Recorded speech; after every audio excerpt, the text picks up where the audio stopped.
Fresh air, longer days, a chance to reset. This season, let therapy be part of your spring cleaning. Clearing mental clutter, shaking off stuckness, and building something better. Grow Therapy helps you get there. Whether it's your first time in therapy or your 15th, Grow makes it easier to find a therapist who fits you, not the other way around. They connect you with thousands of independent licensed therapists across the U.S., offering both virtual and in-person sessions, nights and weekends. You can search by what matters, like insurance, specialty, identity, or availability, and get started in as little as 2 days. And if something comes up, you can cancel up to 24 hours in advance at no cost. There are no subscriptions, no long-term commitments. You just pay per session. Grow helps you find therapy on your time. Whatever challenges you're facing, Grow Therapy is here to help. Grow accepts over 100 insurance plans, including Medicaid in some states. Sessions average about $21 with insurance, and some pay as little as $0 depending on their plan. Visit growtherapy.com/booknow to get started. That's growtherapy.com/booknow. growtherapy.com/booknow. Availability and coverage vary by state and insurance plan.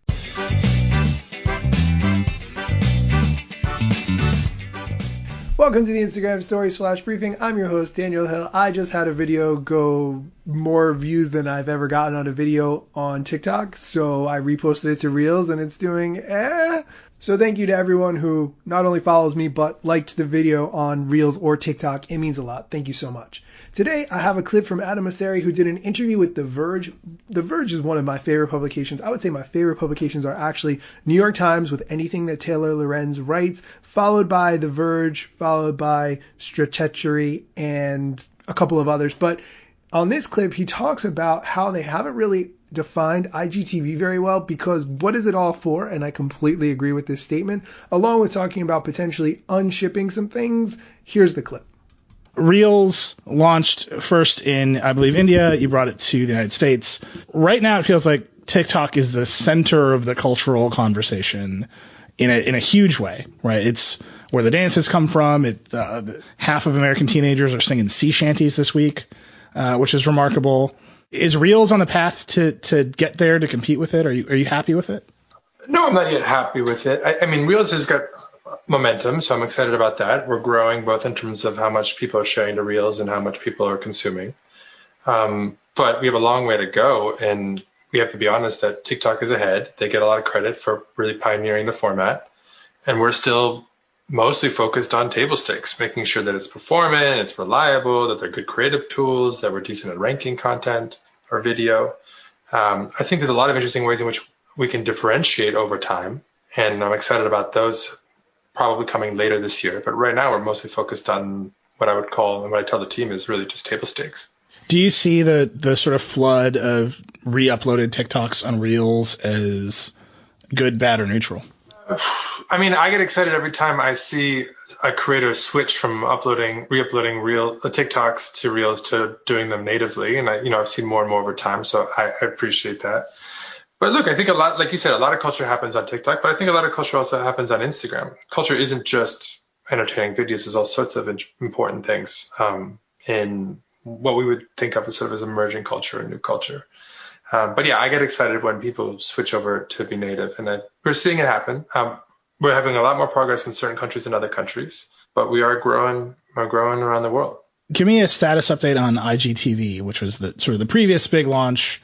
It is there. I think you're now incentivizing creators directly by paying them to make longer IGTV videos. How's that going? I mean, IGTV and video more broadly is doing well. There's a lot of demand for video. It seems to be insatiable. I do think that it's not clear to most people what IGTV is. And to date, IGTV has really just meant longer Instagram videos.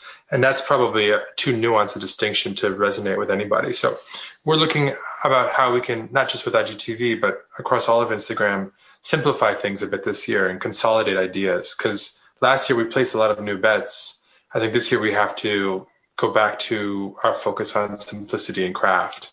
But overall, video is doing really well, particularly during the pandemic. But in general, it's just been growing, I think, across all major platforms for many, many years now. I think the shift to video is in some ways as important as the shift to mobile. So I am excited about the momentum there. When you say consolidate the interface, there's a lot of Instagram now. There's the grid, there's stories, there's IGTV, there's Reels. As I've talked to you and other folks at Instagram before, there's a lot of pride in unshipping features and keeping the app lean. Would you unship IGTV and say we're just not doing this thing over there? Is the conversation that broad? No, I mean, we would consider things that wild. I don't think we're going to unship IGTV, though. I think that we just need to evolve it forward. Right now, there's too many different types of video, and I think the distinctions aren't that important. I also think there are other things, too. I think the profile is too complicated.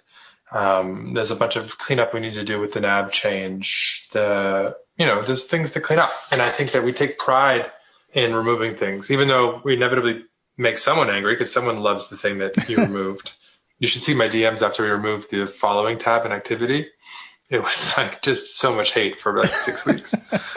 But I think it's good practice. Okay, there's so much there to unpack, but I just want to focus on the IGTV comment because I think he's 100% right. It is really unclear when you should post things in the feed versus when you should post them in IGTV versus stories versus reels. The general consensus is that if it's a quick, informative, or funny thing that you want people to see who don't already follow you, it should be in reels. If the people already do follow you who you want them to see it, but it's less than 30 seconds, it should go in stories. If it's less than a minute, it should probably go in feed, but if it's 1 minute and 1 second, it should definitely go in IGTV, but when you can also share that to your story and your feed. Do you see how confusing that is?